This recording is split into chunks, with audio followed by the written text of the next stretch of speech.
de la tourmaline noire. C'est une pierre absolument magnifique dans son état brut. Il faut faire très attention parce que c'est une pierre qui peut être très fragile. Regardez, celle-là est absolument sublime. Elle a même des inclusions de mica doré dedans. Elle est vraiment, vraiment superbe, hein, celle-là. Mais c'est une pierre très fragile dans son état brut, hein. Vous voyez, c'est une pierre comme ça, fibreuse. Donc, voilà. Donc, c'est une pierre qui sert principalement d'ancrage. D'accord? Quand on commence à travailler en lithothérapie, quand on souhaite également faire du channeling, quand on souhaite recevoir des messages de notre conscience supérieure, eh bien, pour ne pas être totalement que dans le haut du corps, ne pas s'évaporer, eh bien, on a absolument besoin d'avoir à ses pieds une tourmaline noire.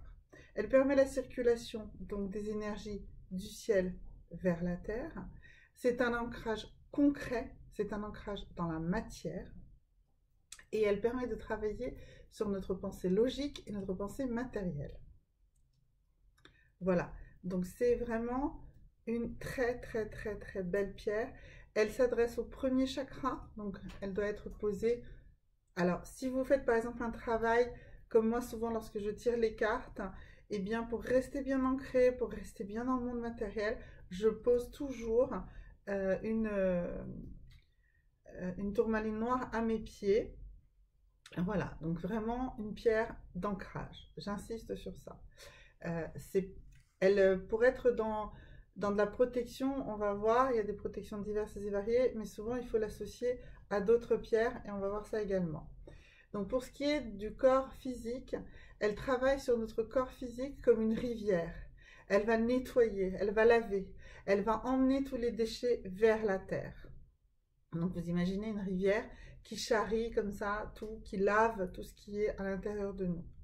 Donc elle a un pouvoir vraiment antalgique, un petit peu comme la malachite, on peut la poser sur des endroits de douleur rebelle. Elle va travailler également sur du drainage, c'est logique, puisque c'est une pierre qui travaille sur la détoxification. Donc elle va travailler tout ce qui est drainage, tout ce qui est constipation, en association avec l'obsidienne œil céleste. Alors là, ici, nous avons de l'obsidienne œil céleste. Alors, je ferai également une vidéo sur l'obsidienne œil céleste. C'est une magnifique pierre de protection, mais qui demande de faire bien attention comment on l'utilise. Donc, si on veut l'utiliser contre le mauvais œil, vaut mieux l'associer donc avec cette obsidienne œil céleste. C'est pas une pierre totalement de protection. C'est vraiment une pierre qu'on doit imaginer comme quelque chose, en tout cas pas de protection spirituelle, c'est vraiment quelque chose qui permet de nettoyer, de drainer. Ensuite, c'est quand même une pierre, comme c'est une pierre qui travaille sur la matière, sur le concret, elle a des effets, on va dire, dans le monde réel en termes de protection.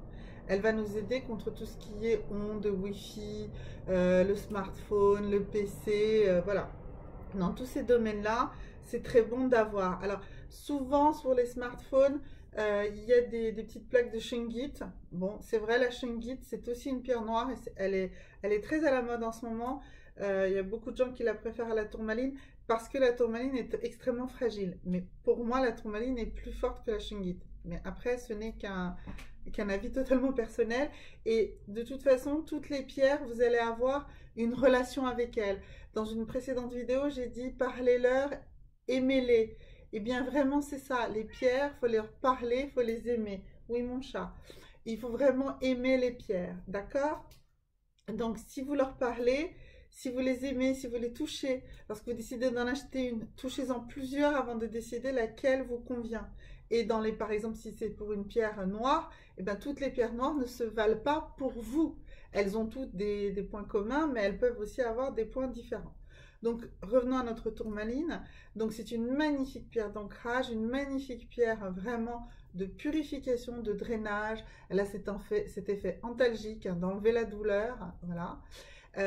Si on veut traiter un lieu, et par exemple une pièce, eh bien, on va prendre plutôt 4 grosses pièces de tourmaline et on va les mettre dans les 4 coins de la pièce ou dans les 4 coins de la maison. Voilà, ça va nous permettre de protéger, mais surtout de purifier la maison. Et ça va nous permettre de la protéger, mais comme je disais, d'un point de vue matériel, c'est-à-dire plutôt contre les ondes, contre le Wi-Fi, des choses comme ça. Voilà, ça va travailler là-dessus.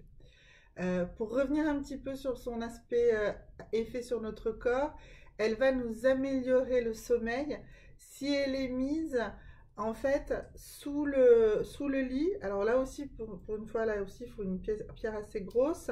Si elle est mise plutôt sur le lit au milieu des jambes, voilà, donc parce que comme ça va travailler justement sur euh, sur ce drainage, et bien ça va nous permettre justement de nous alléger les jambes et donc de nous permettre de mieux dormir. Voilà. Si on souhaite la porter en bracelet, à ce moment-là, il faut plutôt la porter à gauche. Alors, bon, là, j'ai mes bracelets que j'ai l'habitude de porter, mais donc c'est une bonne pierre à ce moment-là pour porter à gauche. Elle va avoir toutes ces actions pareilles, antalgiques, drainage, etc. Si on veut la porter juste dans une poche, on peut la porter à droite et à gauche, il n'y en a pas de souci. Et si on souhaite boire l'eau de cette pierre, alors là, je vous conseille vraiment de faire très attention au choix de la pierre. Il faut que ce soit une pierre plutôt compacte. Ici, j'en ai une, vous voyez, qui, même si elle est totalement brute, ne s'effrite pas. De celle-là, je peux faire de l'eau, d'accord? Celle-ci est beaucoup plus fragile de par sa beauté, de par sa complexité, etc. Mais je n'irai pas faire de l'eau avec cette pierre-là parce qu'elle va vous voyez, elle perd des petits morceaux et c'est vraiment pas très bon pour l'eau puisque l'effet des pierres dans l'eau, c'est un peu comme l'effet de l'homéopathie. Il ne faut pas qu'il y ait vraiment de morceaux qui restent au final donc, dans cette eau. On reparlera de comment on fabrique les eaux de pierre une autre fois. Voilà, donc je reviens sur ma magnifique pierre. Euh, Celle-là, vraiment, je l'adore. Hein. Je ne sais pas si on la voit bien à la vidéo, mais vraiment, elle est vraiment superbe. C'est une de mes dernières acquisitions. J'en ai plusieurs, mais celle-là, vraiment, j'ai craqué. J'ai craqué récemment pour elle, elle est superbe. Donc, je disais en association avec de l'obsidienne et céleste. Donc, vous verrez, effectivement, la tourmaline noire, on peut la trouver un petit peu comme ça en bijoux. Plutôt dans des bijoux comme ça de petite quantité. Parce que comme c'est une pierre assez fragile et friable, c'est pas évident de la traiter en pierre roulée. Et encore moins de lui donner des formes comme ça. Donc là, ces deux pierres-là, la sphère et puis le cœur, sont des obsidiennes œil céleste, mais on peut très bien les associer. Donc, comme je disais tout à l'heure, comme c'est des pierres qui se portent en association, ben, on peut porter le bracelet de l'un et le collier de l'autre. Et à ce moment-là, on pourra travailler sur tout ce qui est la sensation de se défendre et d'avoir besoin de se défendre contre le mauvais œil ou du mal que quelqu'un aurait vraiment dirigé contre vous, si vous avez cette sensation.